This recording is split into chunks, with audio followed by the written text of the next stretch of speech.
തെറ്റിപ്പോയി. അവൻ ജയിലിലും ആവുമെന്ന് മനസ്സിലായപ്പോ എന്നതാ ചെയ്യേണ്ടതെന്ന് എനിക്കൊരു രൂപമില്ലായിരുന്നു.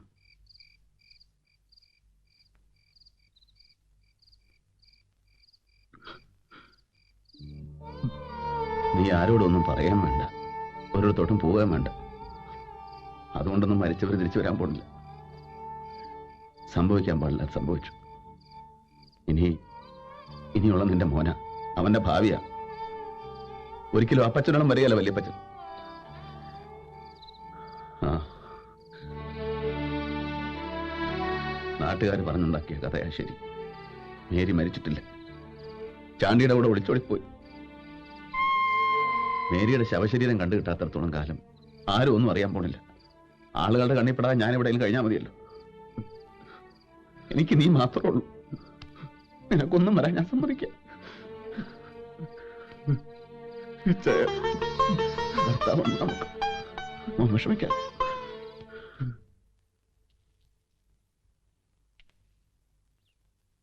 ഒത്തിരി നിർബന്ധിച്ച ഞാൻ അവനെ കൊണ്ടത് സമ്മതിപ്പിച്ചത്. പക്ഷേ എന്റെ കുഞ്ഞേർക്കനെ ഇവിടെ കിടന്ന് നശിക്കാമെന്ന് ഞാൻ അറിഞ്ഞില്ല ജോണി. ഞാനൊരു കള്ളനെ പോലെ പല സ്ഥലത്തും അലഞ്ഞെടുക്കായിരുന്നില്ലേ? പരിചയക്കാരുടെ കണ്ണിപ്പെടരുതല്ലോ.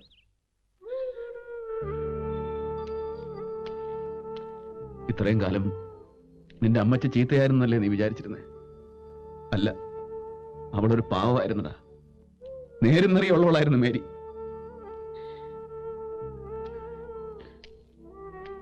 എന്നോട് ക്ഷമിച്ചു കള ജോണി.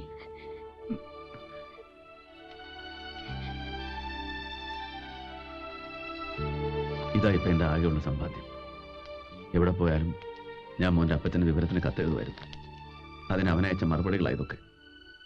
എല്ലാ കാര്യങ്ങളും ഇതിലുണ്ട്. മോൻ വായിച്ചു നോക്കണം. എന്നിട്ട് വല്യപ്പച്ചനുള്ള വെറുപ്പ് മനസ്സിൽ നിന്ന് കളയണം.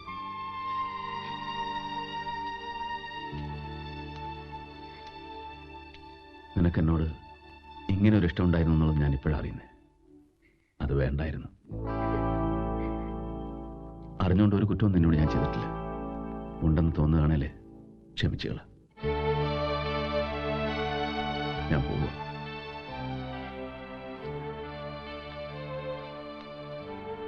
വരട്ടെ കുഞ്ഞിച്ചേ.